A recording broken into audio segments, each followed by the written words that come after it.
What's up, guys and gals? It's your boy Spider Productions, and today we are here with a new Mandalorian episode, a new review. I kind of waited a little bit before I started writing, or before I started thinking about this episode. I did watch the episode, so obviously this is going to be spoilers. I did see the episode, and there was a lot that happened.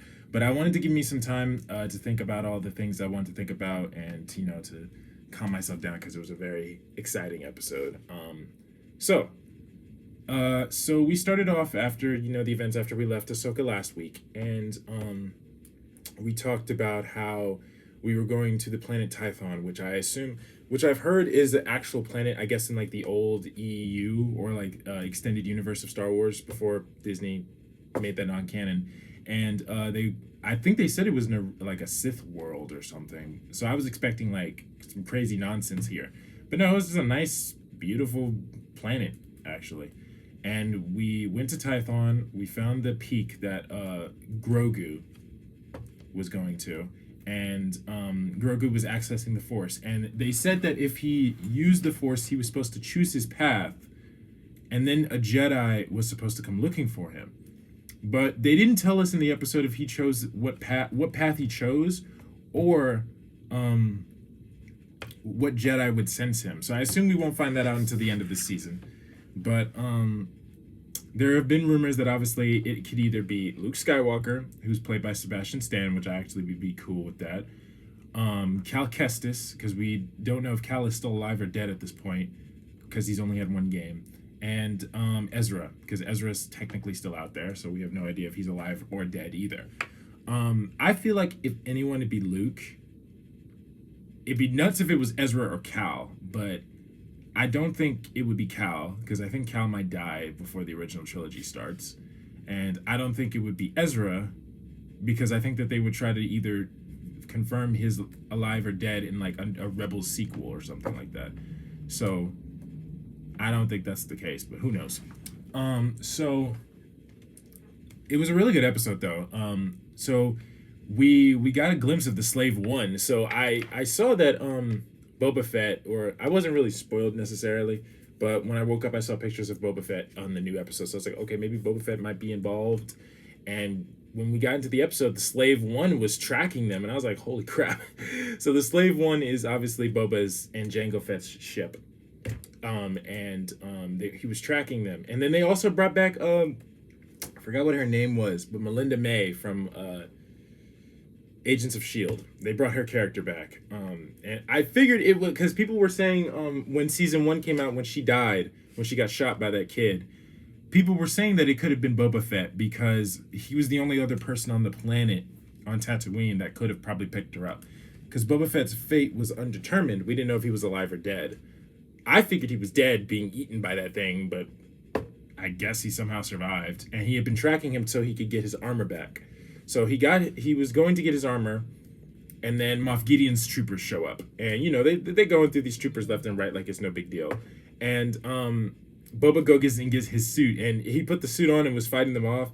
He looks so cool, even though he was a bit chunky. But, I mean, he's older, so it makes sense.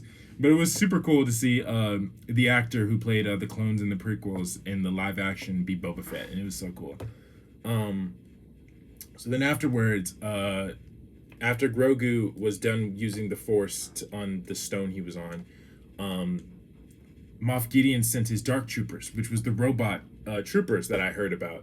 I think I've seen the Dark Troopers. If anybody who's like a huge Star Wars fan, there were troopers in Star Wars The Force Unleashed where, if you remember when Darth Vader saves your life after you get stabbed and you're on this like weird little ship that's going to crash into a star by proxy, there were these troopers in these suits that were like super OP and like super difficult to defeat. I can't remember what they were called, but I think those were what the Dark Troopers were. Maybe I'm wrong. But yeah, this was my first time officially seeing Dark Troopers. If those weren't Dark Troopers, then I don't know. But it looked like the Dark Troopers were obviously robots, which is super cool. I thought they were like human cyborgs, but no, they looked like they were robots. So that's super cool. So they took Grogu, obviously, and they took him on their ship. Now, Din Mando is going around building a team of people to get Grogu back. He has Boba Fett and Melinda May on his team. He goes to get back Sierra, and he goes to get Bill Burr's character, which is funny. Bill Burr was in episode 6 of last season, and he was the guy with the robot gun and the guns, and he was funny. He's cool. So I'm actually surprised he's going to get his character back. I don't think they need him, but whatever. It's cool to bring him back. So they're going to get his character, and I assume they might get Bo-Katan, because Bo-Katan is also after Gideon because he has the Darksaber, which we also saw again in this episode. We saw him use the Darksaber, or at least turn it on to frighten Grogu. And then we also saw we might also see Ahsoka again, maybe. I feel like it'd be a stretch if they bring back Ahsoka, but I feel majority they'll bring back Bo-Katan, so that would be cool. And if that's the case, I can't wait to see it. But also, we saw, obviously, Grogu has been using the Force to throw those stormtroopers around towards the end of the episode. Was super funny. And looks like he's gotten better at it. But once he uses the Force, he gets tired and weak. So obviously, they stunned him and locked him up. So now they have baby Grogu. They have Grogu now. And I assume they're using his midichlorian DNA or his midichlorians to clone Snoke. I'm assuming that's what they're doing. If we won't know until next week, but because I think there's only 2 episodes left until the season ends.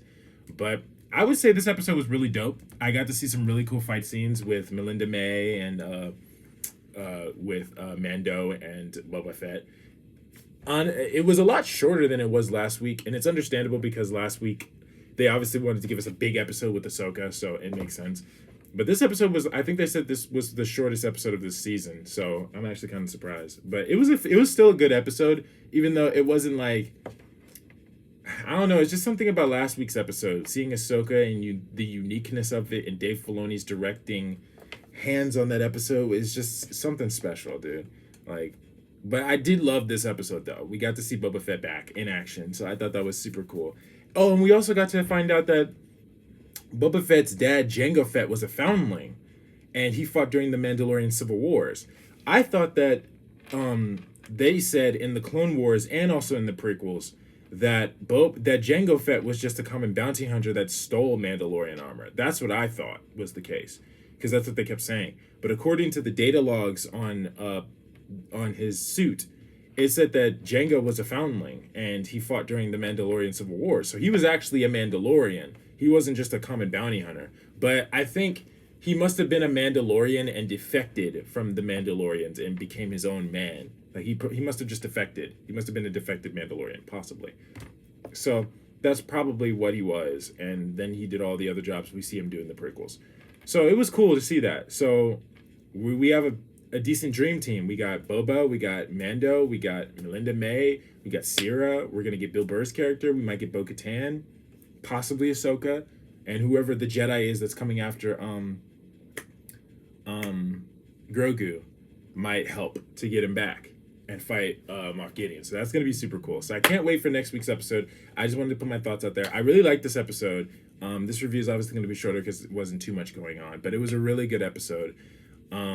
I can't wait until next week's episode so I can see what's gonna happen. If next week's episode is longer, I'll try to post like reaction portions. I think I might have figured out a way I can edit certain reactions. Maybe we shall see. Yeah, I'll see you guys next week for the next episode.